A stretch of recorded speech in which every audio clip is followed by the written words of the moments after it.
اعوذ باللہ من الشیطان الرجیم بسم اللہ الرحمن الرحیم وقال الشیطان، اور کہے گا شیطان، لما جب قضیہ جب فیصلہ ہو جائے گا امرو کام کا، کہ جب سارے کام کا فیصلہ ہو جائے گا اس وقت شیطان کہے گا ان اللہ، بے شک اللہ نے، وعدکم، جو اللہ نے تم سے وعدہ کیا، وعد الحقی، وہی وعدہ سچا تھا، وہ سچا وعدہ تھا۔ اللہ نے کیا وعدہ کیا؟ اللہ نے اپنے پیغمبروں کے ذریعے ساری باتیں ان کو بتلائی، ہر امت کو بتلائی کہ اللہ کا یہ حکم ہے، اور اللہ کا حکم ہی پیغمبروں نے آگے پہنچایا کہ اللہ کا وعدہ جو ہے وہ سچا تھا۔ وَوَعَدتُکُم، اور اس وقت وہ کہے گا کہ میں نے جو تم سے وعدہ کیا، فَأَخْلَفْتُکُم، تو میں نے وہ خلاف کیا تھا۔ ٹھیک ہے، اس وقت صاف نکل جائے گا۔ ابھی تو مطلب ہمیں پتہ نہیں چلتا، ایک ہمارے اندر ہے نا شیطان، وہ ہمیں نظر نہیں آتا، تو لیکن وسوسے وہی ڈالتا ہے، خیال وہی ڈالتا ہے، نیکی کا کام کرنے نہیں دیتا، برائی کی طرف وہی اکساتا ہے، خرچ کرنے نہیں دیتا۔ تو یہاں پہ شیطان جو ہے اس وقت صاف مکر جائے گا اور کہے گا کہ جو اللہ نے تم سے وعدہ کیا وہ سچا وعدہ تھا، اور جو میں نے تمہیں وعدے دیے وہ جھوٹے وعدے تھے، میں نے اس کے خلاف کیا۔ وما کانا، اور نہیں میرے لیے، علیہ، میرے لیے، علیکم، تم پر، من سلطان، کوئی زور، اور میرا تم پر کوئی زور نہیں تھا۔ اب اس وقت کیا کہہ رہا ہے کہ میرا تم پر کوئی زور نہیں تھا۔ جیسے ہم کہتے ہیں ہم شیطان کے بہکاوے میں آگے تھے، شیطان نے ہمیں بہکا دیا تھا، تو شیطان اس دن صاف یہ کہے گا کہ میرا تمہارے اوپر کوئی زور نہیں تھا۔ دیکھیں آگے کیا کہہ رہا ہے، الا، مگر، ان دعوتکم، یہ کہ میں نے تمہیں دعوت دے دی، فاستجبتم لی، اور تم نے میری اس دعوت کو قبول کر لیا۔ اللہ نے بھی تو دعوت دی تھی، اللہ کے پیغمبروں میں نے تو بھی دعوت دی تھی، تم نے ان کو چھوڑ کر تم نے میری دعوت کو قبول کر لیا۔ فلا تلومونی، اب مجھے ملامت نہ کرو، مجھے الزام نہ دو، ولومو، اور ملامت کرو، انفسکم، اپنی ہی جانوں پر، اپنی جانوں پر ملامت کرو، کیونکہ اللہ نے تمہیں شعور سمجھ کے ساتھ پیدا نہیں کیا تھا۔ وہ تو شیطان سارا کچھ کیوں کر رہا تھا؟ وہ تو ضد کی وجہ سے کر رہا تھا، وہ جو شروع میں معاملہ ہوا تھا۔ اللہ فرماتے ہیں کہ اس وقت وہ صاف مکر جائے گا اور کہے گا کہ مجھے ملامت نہ کرو، اپنی جانوں کو ملامت کرو۔ ما انا، میں نہیں ہوں، بمصرخیکم، تمہاری فریاد رسی کرنے والا، میں تمہاری آج کوئی مدد نہیں کرنے والا۔ وما انتم، اور نہ ہی تم، بمصرخی، اور نہ ہی تم میری کوئی فریاد رسی کر سکتے ہو۔ انی، بے شک، کفرتو، میں نے کفر کیا، بما، اس چیز کا، اشرکتمونی، جو تم نے، انی، بے شک، میں، کفرتو، میں انکار کرتا ہوں، یہاں پہ انکار آئے گا، وہ اس وقت کہے گا میں انکار کرتا ہوں اس چیز کا، بما، اس چیز کا، اشرکتمونی، کہ جو تم نے مجھے شریک ٹھہرایا، من قبل، اس سے پہلے۔ اب شریک ٹھہرانا کیا ہوتا ہے؟ اب سارے کام کرنے والا اللہ تعالیٰ کی ذات ہے، لیکن چونکہ شیطان کی بات مانتے ہیں نا انسان، ہم لوگ شیطان کی بات مان لیتے ہیں، تو گویا ایسے ہی ہے کہ اللہ کو چھوڑ کے ہم نے اس کی بات مانی، تو یہ بھی شریک ٹھہرانے میں آ گیا۔ تو وہ اس وقت صاف کہے گا کہ انی کفرت، میں انکار کرتا ہوں، بما اشرکتمونی، جو تم نے مجھے شریک ٹھہرایا، من قبل، اس سے پہلے۔ ان الظالمین، بے شک ظالم، لہم، ان کے لیے، عذاب علیم، کے ظالموں کے لیے اللہ کا دردناک عذاب ہے۔ پھر اللہ فرماتے ہیں ادخل الذین، اور داخل کیے جائیں گے وہ لوگ، آمنو، جو ایمان لائے، وعملوا الصالحات، اور جنہوں نے اچھے اعمال کیے، جنات، جنت میں، بغات میں، تجری، وہ بغات یا وہ جنت، تجری، بہتی ہے، من تحتها الانہار، جس کے نیچے نہریں، خالدین فیہا، اس میں وہ رہیں گے، باذن ربہم، اپنے رب کے حکم سے۔ اللہ فرماتے ہیں وہاں پہ جنت کے اندر کیا ہوگا، تحیاتہم، ان کی دعا، یعنی جب ایک دوسرے سے ملیں گے، جدا ہوں گے، تو دعا کیا ہوگی، فیہا سلام، اس میں ایک دوسرے کو کیا ہے، سلام، سلام، سلامتی پیش کریں گے۔ جیسے مومن جو ہے، مسلمان جو ہے، وہ داخل ہوں گے تو کیا کہیں گے، فرشتے جو ہیں ان کو سلام پیش کریں گے، ایک دوسرے کو سلامتی پیش کریں گے۔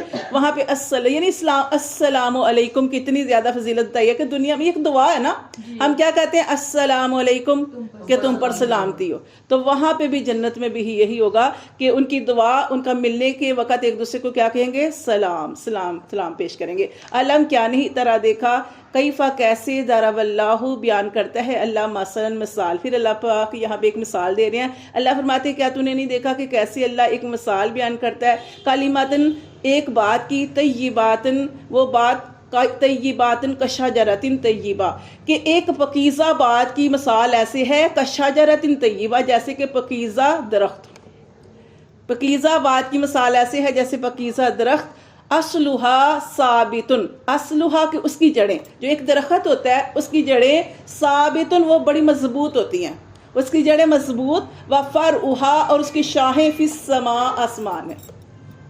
تو یہ کس کی جو ہے، پھر آگے دیکھیں اس کے ساتھ پہ تھوڑا اور پا لیتے ہیں تو پھر اس کے بارے میں بتاتی ہوں. تو اتی وہ لاتا ہے یا اکولہا اپنے پھل کو، کل حین ہر وقت، بھی اذن ربی اپنے رب کے حکم سے. تو یہاں پہ ایک مثال دے کر سمجھایا جا رہا ہے کہ پکیزہ بات کی مثال ایسے ہی ہے جیسے کہ ایک پکیزہ درخت. اب یہاں پہ مومن کی جو ہے مثال دی جا رہی ہے کہ جیسے ایک پکیزہ بات ہوتی ہے، اس کی مثال جو ہے پکیزہ درخت سے دی ہے کہ جیسے ایک درخت ہے. جیسے مثال کے طور پر ایک یہاں پہ حدیث کا مفہوم بھی آ جاتا ہے کہ ایک دفعہ نبی پاک صلی اللہ علیہ وآلہ وسلم ایک محفل میں بیٹھے ہوئے تھے صحابہ کرام کے ساتھ.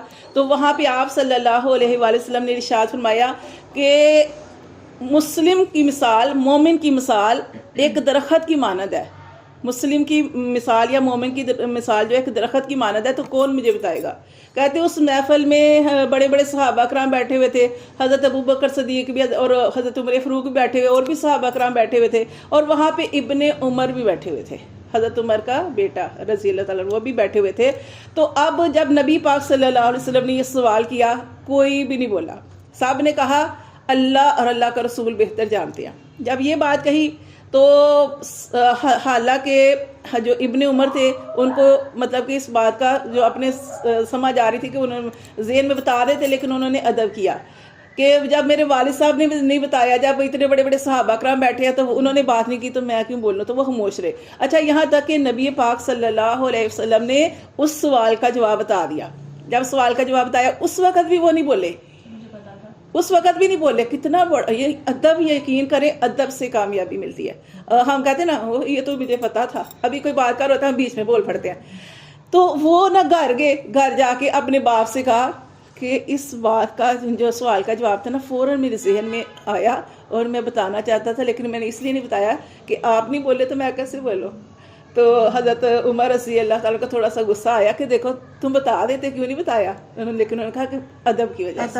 ہاں، تو کیا جواب دیا انہوں نے جواب دیا کیا نبی پاک صلی اللہ علیہ وسلم نے کیا بتایا کہ اس کی مثال کھجور کے درخت جیسے، کھجور کے درخت، اس کی جڑ مضبوط ہوتی ہے اور یہ اس کی شاخیں سیدھی آسمان. اسی طرح یہ مومن ہے.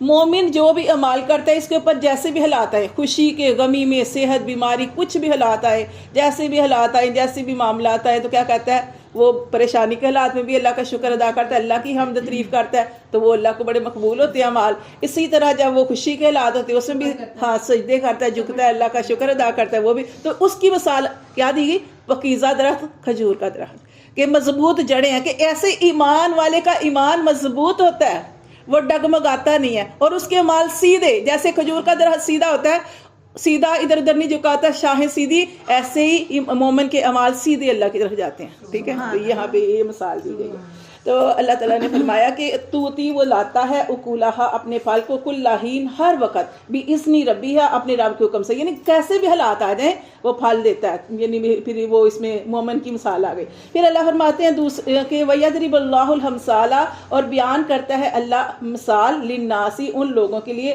لَعَلَّهُمْ يَتَذَكَّرُونَ شاید کہ وہ نصیحت پکڑیں. پھر آگے دوسری مثال دی جا رہی ہے، وَمَثَلُ اور مثال، کلمتن بات کی، خبیثتن گندی بات کی یا بری بات کی، کشجرتن جیسے کہ درخت ہو، خبیثہ گندا درخت. جیسے کہ اور اس کے بارے میں کیا کہ وہ حدیث میں آتا ہے، الفاظ میں اس کا مفہوم ہے کہ اندرائن کا درخت، ہنسل کوئی اس طرح کا جو درخت ہوتا ہے نا، کہ اس کا پھل بھی کڑوا ہوتا ہے. اور اس کے بارے میں کہا کہ اس کو اس کے اوپر ہی ہوتا ہے، زمین کے اوپر، اس کو ایسے کھیڑ لیا جاتا ہے. ہاں، تھور.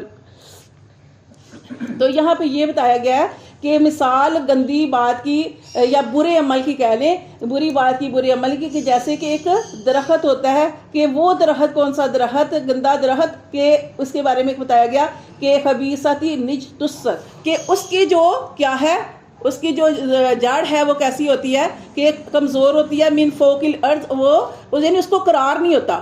ٹھیک ہے، وہ من فوق الارض اور زمین کے اوپر ہوتی ہے، مالہ من قرار، اس کو کوئی قرار نہیں، کہ اس کو ایسے ہی کھیڑ دیا جاتا ہے کہ گندا درخت کو کھیڑ دیا جائے من فوق الارض، زمین کے اوپر سے، مالہ من قرار، کہ اس کو کوئی قرار نہیں. ٹھیک ہے، جیسے بتایا کہ اس کا جو کوئی اوپر جو جڑ لگا ہوتا ہے وہ بھی کڑوا ہوتا ہے، اور جو اس کی جو اس کو زمین کے اوپر، جیسے ہم نے مومن پڑھا کھجور کے درخت کے بارے میں کہ اس کی جڑ مضبوط ہوتی ہے، لیکن اس کی جڑ کیا ہوتی ہے کہ ایسے ہی اس کو کھیڑ دیا جاتا ہے. اللہ تعالیٰ نے اس کے ساتھ اس کی مثال دی.